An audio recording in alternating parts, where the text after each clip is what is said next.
Welcome back. Let's start talking about the Grammys.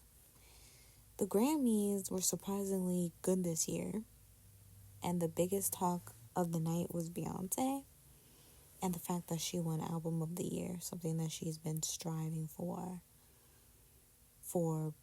the past couple of years now. Many people are coming at it from many perspectives, saying she deserved it for Renaissance. She only got it because Jay-Z said something about the fact that she never got it. Just different things. Billie Eilish deserved it. She didn't. It's a lot. All in all, I'm glad she got it. I gotta get this off my chest. Y'all watched the whole Grammys, the whole thing. You sat and you watched Billie lose in all of these categories, and then you sat and waited for the biggest award of the night, and you thought they were gonna give it to her. If they didn't even think it was the best pop vocal album, you really thought they were going to think it was the album of the year? This is coming from someone who had Hit Me Hard and Soft as my third most listened to album last year. I loved that album. Billie was nominated for like 7 Grammys, and you're only mad that she lost the biggest award of the night to Beyonce? Why aren't you this mad at Sabrina Carpenter for beating her out for the best pop vocal album?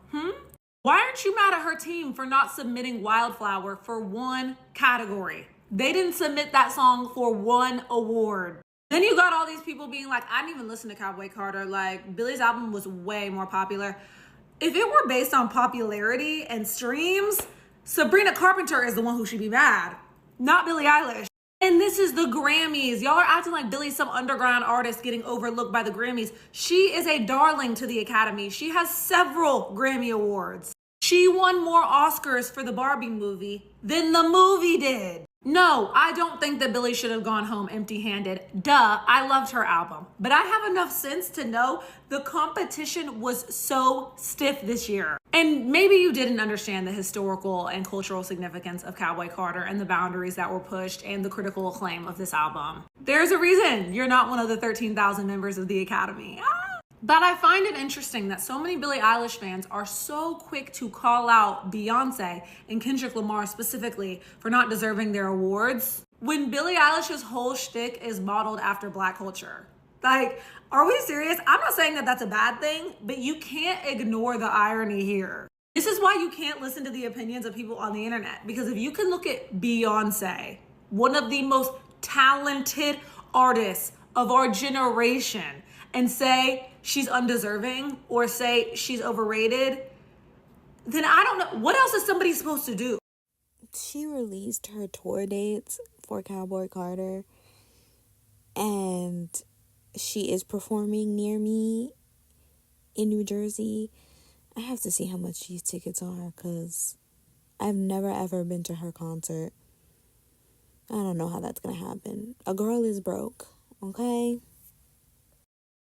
The way getting these tickets is about to be a bloodbath because if you noticed, it says Cowboy Carter Tour, not World Tour, meaning Sister's not going to Europe, meaning Europe's going to have to come to Sister, meaning those stadiums, that Ticketmaster queue, may the odds be ever in my favor. Hello and welcome back. A lot of you all have said, Rashonda, you're not a professional wrangler, but you keep us roped in. And to that I say, yee-haw. Today we're here to discuss something that has a lot of you all confused, but I'm here to help. It's really very simple. Let's check the board. Oh yes, Cowboy Carter has been announced, okay? Here's the problem that you all are not understanding. We only have limited locations, okay? Now, not to be divisive, but I need everybody to stay on their side of the country and try to get tickets there, okay? If you're in LA, I don't need to see you in Atlanta. If you're in Atlanta, why are you in Chicago? If you're in Chicago, why are you in DC? If you're in DC, why are you in New Jersey? Okay, which we now know that that's with New York. So we already sharing over here. Stay over here, Vegas. You stay over here. Do you hear me, Houston? Okay, y'all can't be traipsing everywhere because tickets and locations are limited. I need my ticket. That's the point of this story. I need everybody to pay attention.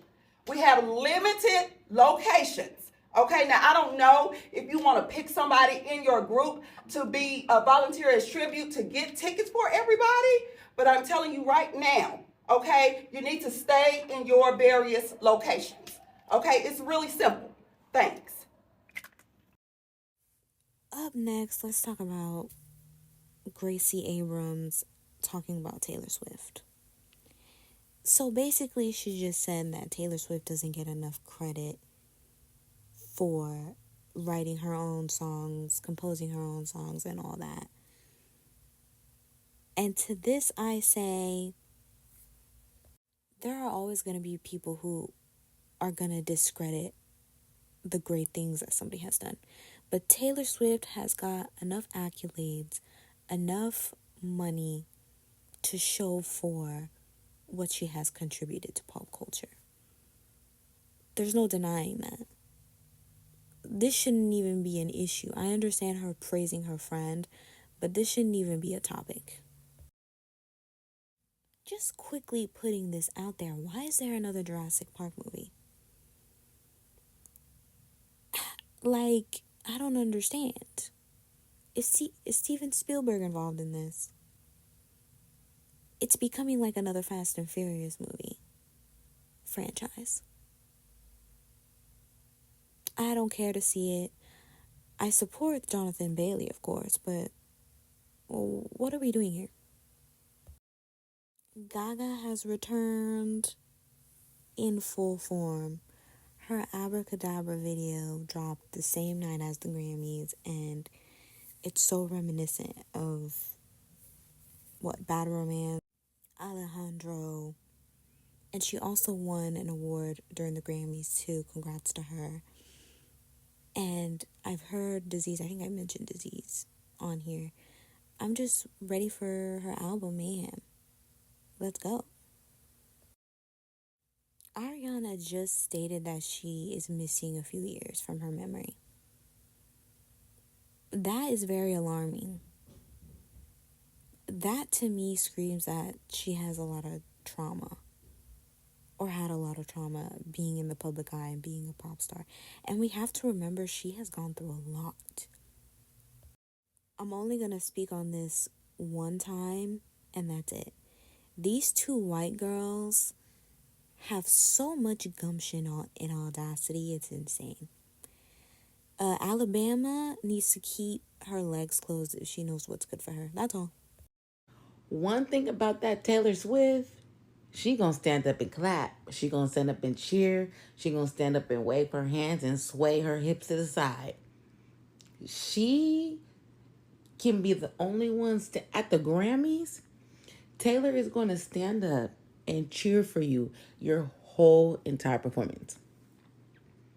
The whole performance. Like, she's gonna stand up and she's gonna know the words to your music. She's gonna know every lyric. And she's gonna stand up even if in the middle of a sea of people. Taylor is going to stand up and act like she's not a celebrity herself, and stand up and sing to you and point to you and cheer you on like, yes. And I love Taylor for that. Every single award show, if her friends is up there, Taylor is standing up and she's not sitting down until you're done. And we love that, Taylor. Taylor, we love that.